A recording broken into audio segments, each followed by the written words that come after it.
व्रत करते समय हमारा अभिमान हमारे सामने नहीं आना चाहिए। दान करते समय हमारा अभिमान हमारे सामने नहीं आना चाहिए। मंदिर जाते समय हमारा अभिमान हमारे सामने नहीं आना चाहिए। गुरु की शरणागति में जाते समय हमारा अभिमान हमारे सामने नहीं आना चाहिए। ये लोगों को कहा जाता ना, जो लोग जब बहुत बड़े बड़े मंच लगते हैं, बहुत बड़े बड़े मंच लगते हैं, तब वहां से बोला जाता है श्रीमान श्री श्री 1008 श्री 108 श्री मठाधीश श्री पीठाधीश श्री ये बहुत सारा तो उनका नाम बोला जाता है। फिर इसके बाद उनका नाम आता है, उसमें पता ही नहीं पड़ता कि नाम कब निकल गया। उन नामों में पता नहीं चल पाता कि वो नाम जो असली नाम था उनका गया कहाँ है, वो नाम चला कहाँ गया। बस यही शिव महापुराण की कथा कहती है कि अभिमान के नाम के साथ में, अहंकार के साथ में तुम्हारा कितना बड़ा उदा है, कितना बड़ा पद है, उससे मतलब नहीं होता। महाराज निर्मल मन अगर आपका है, चित्तवृत्ति आपकी मन निर्मल है, तो भगवान को पाना, उसमें औधा ना निकालना।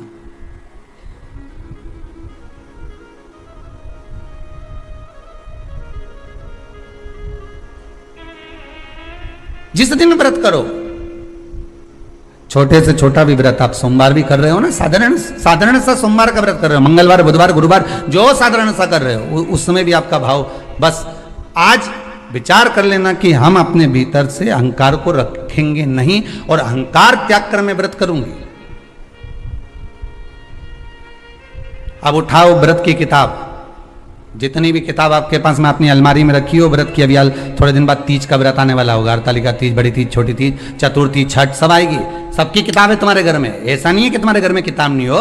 बड़ी चतुर हो तुम लोग, ईमानदारी की बात, क्योंकि तुम लोग जब व्रत करती हो तो पोथी पढ़ती भी हो।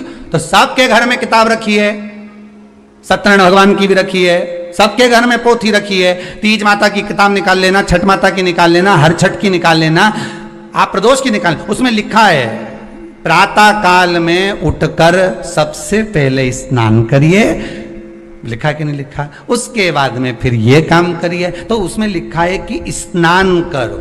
क्या लिखा है? स्नान करो। उसमें यह नहीं लिखा कि नहाओ।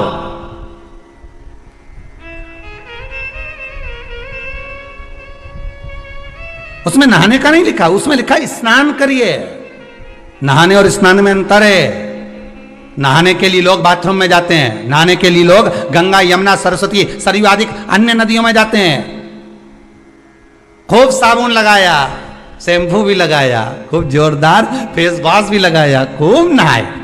तो इसमें किताब में जो लिखा, तुम्हारे घर में भी जो किताब उसमें पढ़ना, उसमें लिखा स्नान करिए सबसे पहले। तो स्नान और नहाने में अंतर है। नहाने का मतलब है कि बाथरूम में गए, सर्फ साबुन लगाया, नहा लिए। नहाने से केवल शरीर साफ होगा, और स्नान का मतलब होता है कि किसी सदगुरु के पास बैठकर, भगवान के सामने बैठकर, एक आसन कुसा का लगाकर उस पर बैठकर भगवान का भजन कर लेना, मतलब स्नान हो गया। या शरीर साफ नहीं करना, या मन साफ करना, आत्मा को निर्मल करना।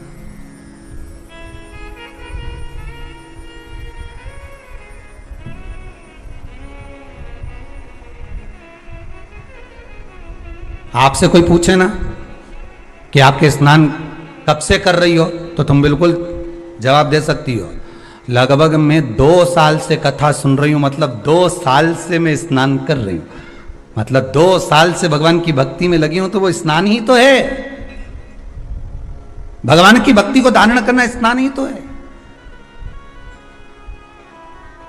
नहाने और स्नान में अंतर है साहब।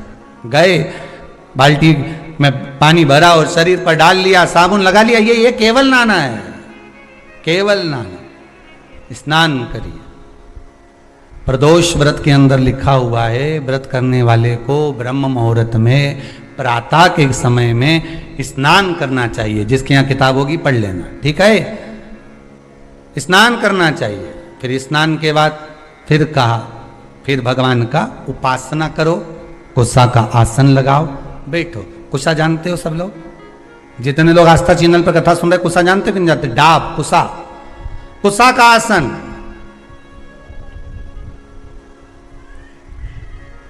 ब्राह्मण कुसा कब तोड़ता है?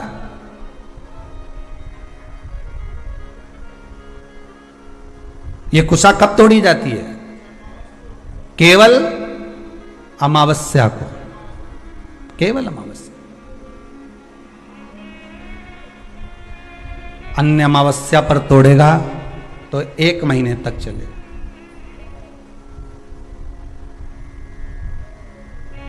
केवल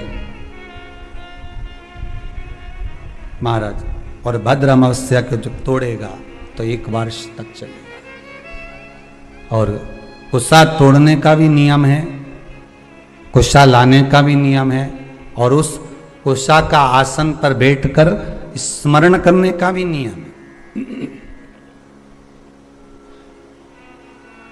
कुशा का आसन पर बैठने का भी नियम है।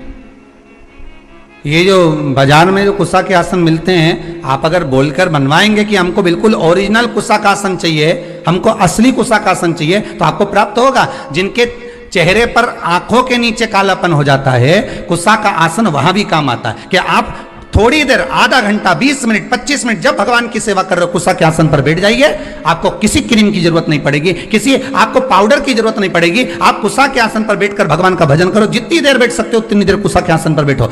4 दिन, 8 दिन, 15 दिन कर कर देखना, आंखों के नीचे से कालापन समाप्त हो जाएगा। कुशा के आसन में वो तेज बल होता है कि नेत्र की ज्योति भी बढ़ा देता है। कुशा के आसन में वो बल होता है कि आदमी के नेत्रों पर जो चश्मा चढ़ा होता है वो तक समाप्त हो जाता है। पर लोगों ने कुशा का आसन हटा हटा कर आज के जमाने में नया नया ये सब मार्केट में जोरदार जोरदार आसन आए, टंगा रे, कपड़े का आसन मिल रहा है, ऊन का आसन मिल रहा है, इसका आसन मिल रहा है, तो लोग लो मना नहीं है, पर आसन पर भी तुम कुशा का आसन लगाओ। पर कुशा के आसन पर बैठकर जो तुम अनुष्ठान करोगे, कुशा के आसन पर बैठकर जो तुम भगवान चर्चा करोगे, उसका एक बल बढ़ता है। कुशा के आसन, कुशा क्या है? जब माता जानकी जी पृथ्वी में समा रही थी, भूमि में जा रही थी, राम जी ने रोकना चाहा, रुको जानकी, रुको सीते, सीते सीते करते करते राम जी भागे, सीता को पकड़ने वाले थे। माता सीता पृथ्वी में जाने लगी, केवल उनके केश जानकी जी के थोड़े से हाथ में आ गए। बस वही केश ही कुशा है, वही केश ही कुशा है।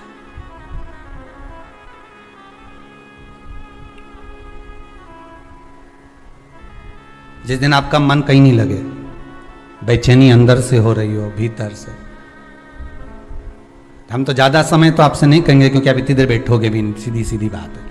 हम कह भी दें कि तुम 1-2 घंटा बैठ जाओ तो नहीं बैठ सकते, तो हम तो इतना कहेंगे कि अगर आपके हृदय में बेचैनी ज्यादा हो, मन ना लग रहा हो, आज ऐसा लग रहा है कि मुझे कुछ भी अच्छा नहीं लग रहा, आज आपको ऐसा महसूस हो रहा है कि कुछ बुरा होने वाला है, आज आपको ऐसा महसूस हो रहा है कि मेरा कोई अंग फड़क रहा है जिसके कारणवश मुझे कुछ कष्ट हो सकता है, आज मुझे स्वप्न अच्छे नहीं आए हैं, आज मेरी विचारधारणा ठीक नहीं लग रही है, आज मुझे कोई घात का योग बन रहा है, मेरे ऊपर कोई ग्रह बेकार चल रहा है, इसलिए आज मेरा मन नहीं लग रहा, आज मुझे बेचैनी, आज मैं इस मार्ग से जाऊंगा और मेरे साथ में घात होगी। तो निवेदन है, कम से कम 10 मिनट से लेकर 15 मिनट के भीतर आप कुशा के आसन पर आराम से बैठिए और बैठकर भगवान का स्मरण करिए, नारायण का, शंकर का, राम का, कृष्ण का, जिसकी मर्जी पड़ जाए उसका स्मरण, तुम्हारे गुरु मंत्र का स्मरण कर लो, तुम्हारे गुरु का स्मरण कर लो, पर करो, 15 मिनट बैठकर कर लीजिए। उसके बाद आपके हृदय में जो हलचल मची हुई थी वो एकदम शांत हो जाएगी। 15 मिनट से ज्यादा में करना ही नहीं, तुम तो 15 मिनट करके देखो, और करके जरूर देखना कहीं सियोर वाला महाराज झूठ तो नहीं बोल रहा, करके देखने में अपना क्या जाए।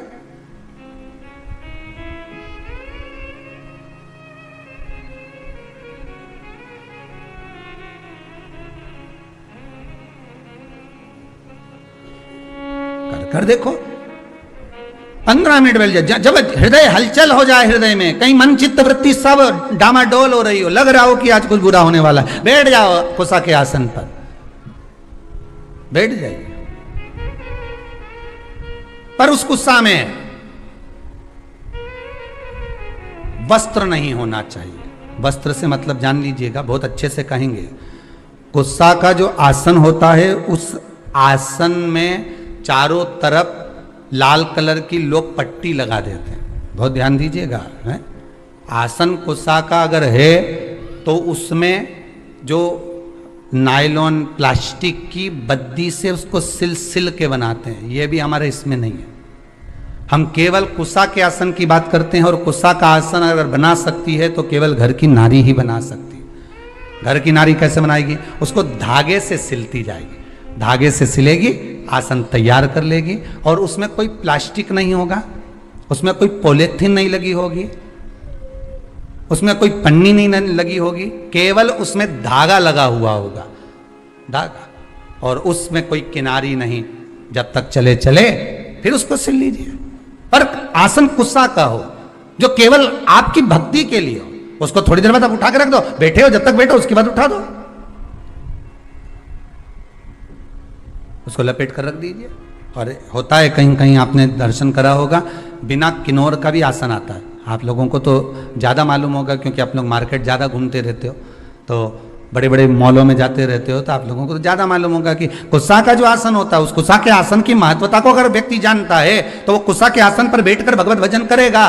कई लोग पूछते हैं महाराज जी, शंकर जी का भजन करना है तो कौन से आसन पर बैठना है, देवी जी का भजन करना है तो कौन से आसन पर बैठना है, लक्ष्मी जी को प्राप्त करना है तो कौन से आसन पर बैठना है, माला कौन सी जपना है, शंकर जी को जपना है तो कौन सी माला से जपना है, भगवान नारायण को जपना है तो कौन सी माला से जपना है, लक्ष्मी जी को जपना है तो कौन सी माला से जपना है। तो सीधा सीधा यहाँ तो शास्त्र में तो लिख दिया उन्होंने कि लाल कलर का आसन पे देवी जी की आराधना होती है, काले कलर के आसन पर शंकर की आराधना होती है, नारायण की आराधना कुसा के आसन पर होती है, तुलसी की माला से भगवान राम कृष्ण हरि का दर्शन आप स्मरण कर सकते हो, रुद्राक्ष की माला से शंकर और पार्वती का स्मरण कर सकते हो, कमल गट्टे की माला से आप लक्ष्मी का स्मरण कर सकते हो, हल्दी की माला से आप सरस्वती का स्मरण कर सकते हो। ये तो सब शास्त्रों में लिख दिया कि आप इस माला से इसको जप सकते हो,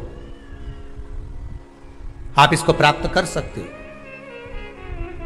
पर अगर हमारे पास में कुछ भी नहीं है, कोई काला आसन नहीं, कोई लाल आसन नहीं, कोई ये आसन नहीं, तो आप कुसा का आसन, मात्र कुसा का आसन बिछा लीजिए, बहुत बस परमात्मा प्राप्त कर लेगा। जिस देवता को भाग दोगे, देवी को, देवता को, शंकर को, नारायण को, राम को, कृष्ण को, जिस देवता को आप भाग दे रहे हो उसको प्राप्त हो जाए।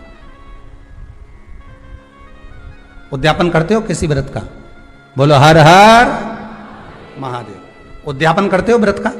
संकट सोमवार का व्रत करते हो तो उद्यापन करते हो, 16 सोमवार का व्रत करते हो तो उद्यापन करते हो, कोई भी व्रत आपने करा, संतोषी माता का करा, एकादशी का करा, प्रदोष का करा, तो उद्यापन करते हो। उद्यापन का मतलब क्या होता है?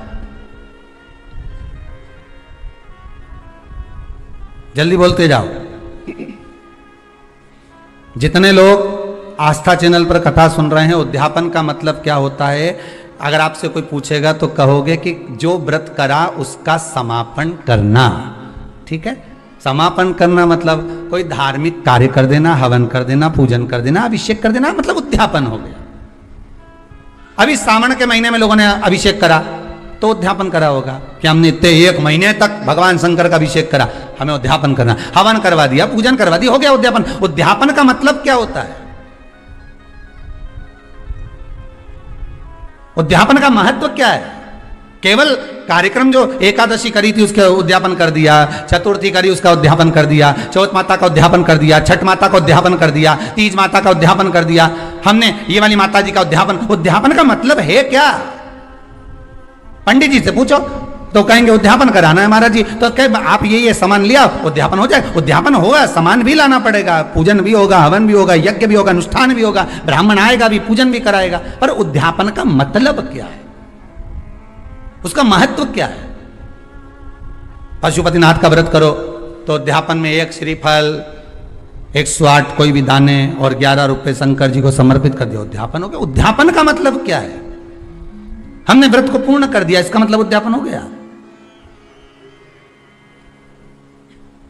अभी अभी ये बड़े बड़े जो तीज होते हैं ना, चतुर्थी आती है, कई माताएं उद्यापन करती है चतुर्थी का। हमारे यहाँ तो बहुत होता है, कई माताएं महिला मंडलों इकट्ठे हो के उद्यापन करती हैं। एक महिला मंडल ये इतने उद्यापन करेगी, फिर वो 16 उनको बुलाएगी, फिर 16 उद्यापन का मतलब है क्या?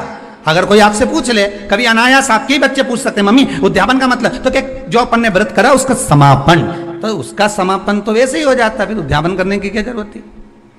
समापन का मतलब क्या होता है कि तुम एकादशी करते करते करते करते आओ, 26 एकादशी पूरी हो जाए, 27 पे छोड़ दो, हो गया उद्यापन। फिर तो उद्यापन का मतलब ये होता है, उद्यापन की महत्वता ये होती है कि आपने जो व्रत करा, इतने समय से आप एकादशी कर रहे हो, प्रदोष कर रहे हो, 16 सोमवार कर रहे हो, सोमवार का व्रत कर रहे हो, चतुर्थी का व्रत कर रहे हो, छठ का व्रत कर रहे हो, पंचमी का व्रत कर रहे हो, तीज का व्रत कर रहे हो, जो भी व्रत आप कर रहे हो उसका उद्यापन का मतलब होता है कि जो हमने व्रत करा, ये व्रत हमारा अभी इधर उधर घूमता रहा, ठीक है, और अच्छी भाषा में समझ लो इसको, और सरल से समझ लो। मतलब लड़की लड़का जब तक कुंवारा रे तब तक ढेर सारा छोरा छोरी उन्हें देखने आता रहे, समझ गए? और ब्याह हो जाए फिर कोई देखने आए क्या? अरे बोलो तो जम के, नहीं आए नहीं। अगर छोरा छोरी को ब्याह हो जाए, लड़का लड़की का ब्याह हो गया, फिर तुम्हारे यहाँ कोई खबर आए क्या कि साहब छोरी के लिए हम लड़का भेज रहे हैं, तो कोई खबर करेगा? नहीं। ना जाने कहां से सूचना मिल जाती है कि उनकी छोरी का ब्याह हो गया, फिर संबंध भी नहीं आते, अपने आप कहना ही नहीं पड़े, सबके सूचना मिल गई। भले तुमने ये कोरोना में लॉकडाउन में शादी कर दी, भले तुम 40 आदमी को बुला के ब्याह कर दिया, पर सबको सूचना मिल गई। ना छोरे वालों के यहाँ से खबर आ रही छोरी के लिए, ना छोरी वालों के यहाँ से खबर आ रही छोरे के लिए कि साहब लड़का देखने आ रहे हैं या लड़की देखने ही नहीं, साहब कोई बोलेगा ही नहीं, क्योंकि अब तो सबको मालूम पड़ गया कि अब किसी ने खबर करी नहीं, किसी ने बोला नहीं। इसके बाद भी तुम्हारे सारे, तुम रह रही देवास में, इंदौर, मऊ, उज्जैन, सब दूर खबर हो गई, तो बताया किसने इनके कि हमारी छोरी की शादी हो गई, हमारा छोरा की शादी हो गई? बताया किसने? तो सूचना मिल गई। अब कोई नहीं देखने आएगा। अब छोरी जब से भटक रही, छोरा जब से भटक रहा, शादी नहीं हो रही, नहीं हो रही, नहीं हो रही, अब हो गई।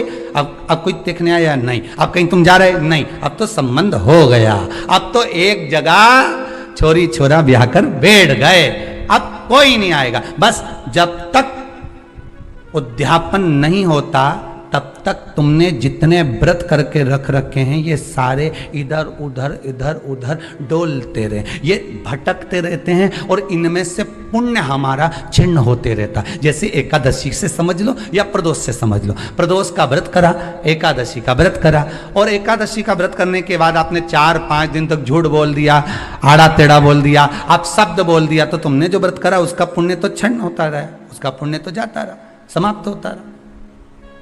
और अगर आपने उद्यापन कर दिया तो अब वो पुण्य समाप्त होगा क्या? अरे बोलो जम के, नहीं। आपने चतुर्थी का उद्यापन कर दिया, तीज का उद्यापन कर दिया, छठ माता का उद्यापन कर दिया, आपने जिस उद्यापन को करा उसके बाद में आपका पुण्य जितने 16 सोमवार, इसलिए कहते हैं 16 सोमवार अगर कर रही हो तो इसको करने के बाद हाँ कोई परेशानी आ जाए, कोई समस्या आ जाए तो भले आगे बढ़ा लो, पर यह नहीं कि अभी हमारे पास समय नहीं मिल रहा तो हम उद्यापन नहीं, जल्दी करना चाहिए, जितना जल्दी बन सके उतना उद्यापन एक बार का कर लो। जैसे ही प्रदोष 11 हो जाए, 26 हो जाए, 26 प्रदोष होने के बाद एक बार मन में कर लेना चाहिए कि एक बार का मेरे को उद्यापन करना है। 26 एकादशी हो जाए, मन में कर लो कि एक बार का मुझे उद्यापन करना है। 16 सोमवार पूरे हो जाए, एक बार का मुझे उद्यापन करना है। पशुपति व्रत हो जाए, एक बार का मुझे उद्यापन करना है। चतुर्थी तुम्हारी पूरी हो जाए, एक बार का उद्यापन करना है। मतलब मन में ये बनाकर चलना है कि एक बार मुझे उद्यापन करना है। उद्यापन करने से क्या होता है? तो कहा उद्यापन, माताएं जितने व्रत करती जाती है अगर उसका उद्यापन करती